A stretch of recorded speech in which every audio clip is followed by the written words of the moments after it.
Հայաստանում չէին կարող վիրահատել, վտանգավոր էր դրա համար։ Այսինքն ուրախությունից ես լաց լինում։ Չէ, ինքն ինձ ալ։ Ոչ ամբերություն ունեմ, ոչ էլ ժամանակ ունեմ լեա։ Ես րոպե առաջ Հոպարն արդեն լուծել է։ Ունանը վառված բժիշկների ձեռ։ Ստումա պետք է ամուսնացած տղամարդ իր ամուսնական կյանքում երջանիկ։ Ոնց թե սպանել։ Բա ասում եք դժբախտ պատահար ա եղել։ Նույն ինձնից ու Գրիշից հակառակ դեպքում քո համար շատ վատ կլինի։ Ու տենց բաների վրա մի կենտրոնացի։ Ավելի լավ է արի մարզումները։ Լույսի, ես հասկացել եմ, գիտես քո մեծագույն խնդիրը որն է։ Hunan just opened his eyes for the first time since that explosion, and the very first word out of his mouth was not his wife's name.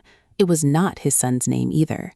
It was the name of a woman this family buried 15 years ago, alongside Raphael. And Ina ran out of that hospital room in tears before a single doctor could explain why.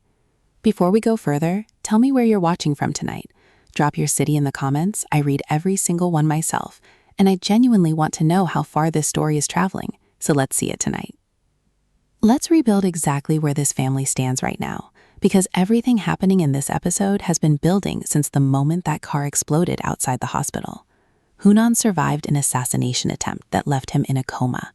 Ina refused to leave his bedside, refused to fly to Germany, refused to tell Gisho the truth for as long as she possibly could, because some part of her already knew that once Hunan woke up, whatever came out of his mouth first was going to unravel every carefully guarded secret this family has protected for 15 years.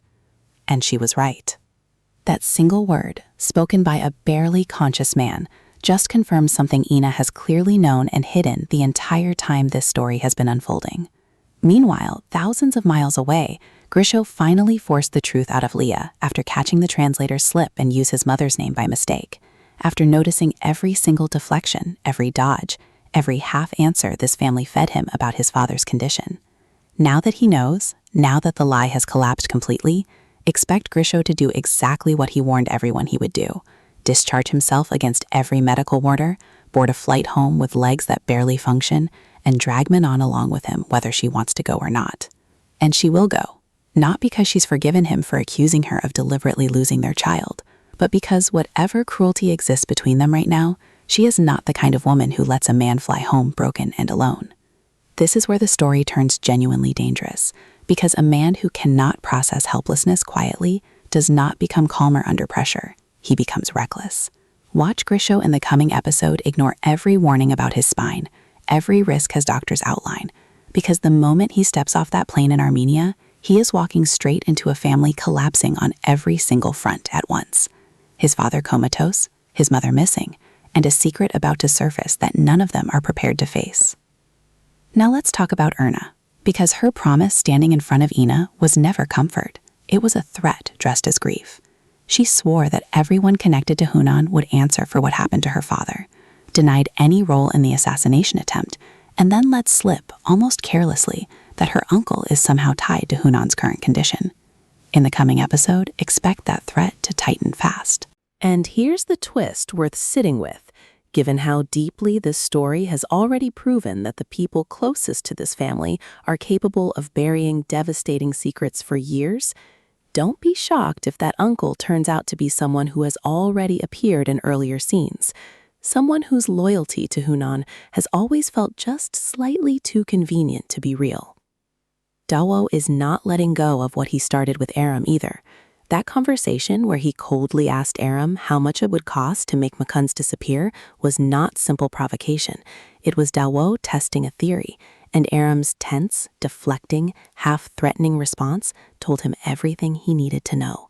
In the coming episode, expect Dawo to start watching Aram far more closely, tracking who he meets, listening for the moment his composure slips again, because a man who threatened to expose secrets about Dawo's own family in return was not bluffing, and Dawo needs to find out exactly what Aram thinks he has before Aram decides to use it against him. And then there's Avo, whose behavior has crossed from embarrassing into something far more disturbing. This is a man who stood over Hunan's unconscious body, kissed his forehead, and prayed out loud for God to make sure he never wakes up, then walked out minutes later behaving completely normally at the family dinner table. David already promised to confront him directly, already promised to uncover whatever secret Avo and Hunan have been hiding from the rest of the family. In the coming episode, expect that confrontation to finally happen. Expect Avo's usual jokes and deflection to fail him under real pressure, and expect him to slip, even slightly, revealing a fragment of a truth buried since Raphael's death, something involving money, betrayal, or a debt this family has spent 15 years pretending never existed. Masha is also not finished, and her confrontation with Manon should worry you more than it reassured anyone. She stood there and told Manon directly that her pregnancy is real, that she is carrying Gisho's child, that the marriage is already over whether Manon accepts it or not. With Gisho now flying home, reckless and emotionally raw, expect Masha to position herself exactly where he and Manon are both forced to see her, using his father's crisis as the perfect cover to reinsert herself into a story where his guard is completely down. Now here is where everything converges into the twist that changes how you understand this entire family. Ina is going to be found, eventually, not at home, not with any friend the family recognizes, but standing outside a small, quiet house on the edge of the city that no one in the McCunn's family has ever set foot in. She's going to stand at that door for what feels like hours, unable to decide whether to knock, and when the door finally opens, the woman on the other side is going to say nothing at first, just look at Ina with the kind of recognition that only exists between two people who have spent 15 years avoiding the same conversation. That woman is Ashken, and what she says next is going to confirm the fear this entire family has been circling without realizing it. That Raphael did not simply die in an accident the way this family has told itself for 15 years, and that she has been quietly raising living proof of what actually happened that night ever since. A secret Hunan has apparently never fully forgotten, buried so deep it only clawed its way back to the surface the moment he nearly died himself. Think about what that means for every single person in this family. Hunan's entire identity, his ruthlessness, his obsessive control, his refusal to ever be caught off guard, all of it was built on the guilt of losing Raphael, a guilt he believed was simple, unavoidable, a tragedy nobody could have prevented. If Ashken is alive, if she has spent 15 years raising proof that Raphael's death was never the accident this family told itself it was, then everything Hunan built his hardness around is a lie he didn't even know he was living inside. And just as Grisho's plane touches down in Armenia, just as he's wheeled through that airport terminal, refusing every offer of help, his phone rings with an update from the hospital, and the voice on the other end doesn't just tell him his father is stable, it tells him his mother has vanished, that the last person seen with her before she disappeared was Avo, and that nobody in this family, not David, not Dawa, not even Hunan himself if he were conscious to ask, has any idea what Ina is about to walk back into that house carrying with her. Avo is going to swear he simply walked Ina to her car, that she needed air, that grief overwhelmed her, and she wanted a moment alone. And every word out of his mouth is going to sound just a little too calm, just a little too rehearsed for anyone in that family to fully believe him, especially not David, who spent the entire previous episode watching this same man's composure crack for the first time under real pressure. Before we continue, drop your city in the comments if you haven't yet tonight. I read every single one. Let's see how far this episode travels. Gisho, wheeled straight from the airport into that hospital against every medical order, is going to arrive to a family in complete disarray. His father still unconscious after speaking that one impossible name, his mother missing entirely, and Avo standing in the hallway performing calm concern like a man who has done this exact routine before. Watch how Gisho studies him in this moment, because paralyzed or not, exhausted from that flight or not, Gisho has spent years learning exactly which relatives lie to his face and which ones tell the truth, and something about Avo's performance is not going to sit right with him at all. Meanwhile, that name Hunan spoke is going to force its way back into the story, whether the family wants it there or not. Expect someone with no personal stake in protecting old secrets, a nurse, an old neighbor, someone from the hospital staff who has worked there long enough to remember faces from 15 years ago, to casually mention they recall an Ashken connected to Raphael, a woman who disappeared from this family's life the exact same year he died. That offhand comment is going to land like a detonation inside that hospital corridor, because it means Ashken was never a stranger's name at all. She was someone this family actively erased from its own history. Aina is going to be found standing outside that small, quiet house on the edge of the city, unable to make herself knock. And when the door finally opens, Ashken is going to look at her without a trace of surprise, like a woman who has spent 15 years waiting for exactly this visit. What she says next is not going to be gentle. She is going to tell Ina that she has watched this family from a careful distance for years, watched Hunan build an empire on guilt that was never entirely his to carry, and that the reason she stayed hidden was never fear of Hunan. It was protecting someone Hunan does not even know exists. That single sentence is going to change how you understand every relationship in this family. If Ashken has been raising a child connected to Raphael for 15 years, a child Hunan has never met, never acknowledged, possibly never even knew was born, then everything Ina has protected all these years was never simply an old scandal.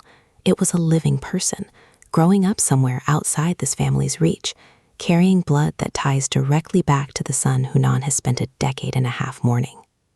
Back at the hospital, Gisho is going to demand answers the moment Ina finally returns, and for the first time in this entire story, expect Ina to actually break, not with her usual composed grief, but with real, unguarded panic, because her son is asking the exact question she has spent 15 years preparing herself to never answer.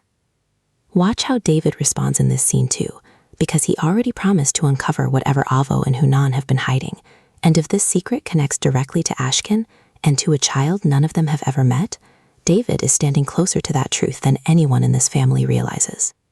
And just as the episode seems ready to let this family catch its breath, just as Hunan's condition stabilizes enough for the doctors to allow limited visitors, a young man walks into that hospital waiting room, calm, unannounced, asking specifically for Ina by name, and the moment she turns to face him, her legs nearly give out beneath her, because standing in front of her is a face she has only seen once before, 15 years ago, in a photograph she was never supposed to keep.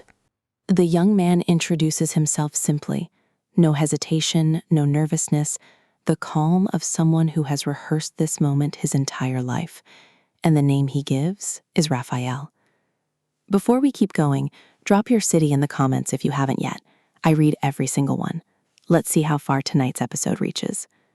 Watch Ina in this moment, because a woman who has survived every tragedy this family has thrown at her with folded hands and quiet prayer is now standing frozen in a hospital hallway, staring at a face that should not exist, a name that belongs to a son she buried 15 years ago.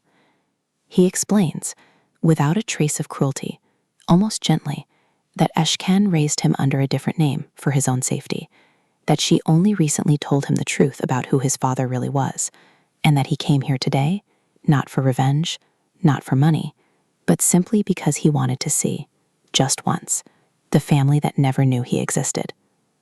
David is going to be the first person to truly understand what this means, because he's the one who spent this entire episode chasing the secret Avo and Hunan buried together. And the second he sees this young man's face, he's going to recognize something unmistakable, a resemblance too precise to be coincidence, cheekbones and eyes that mirror Grisha's sullen reflection. This is not simply a long-lost relative walking through the door. If Raphael truly died the night everyone believes he did, then this young man cannot be his son in the way he claims, which means either Raphael did not die that night at all, or someone else in this family fathered him and let the world believe otherwise for 15 years. And just as that thought lands, just as Ina opens her mouth to finally speak the truth she has swallowed since the night Raphael disappeared from their lives, Hunan's monitor in the room behind them begins beeping violently, and a nurse comes sprinting down the hallway shouting for a doctor, because the man everyone believed was finally stabilizing has just gone into cardiac arrest.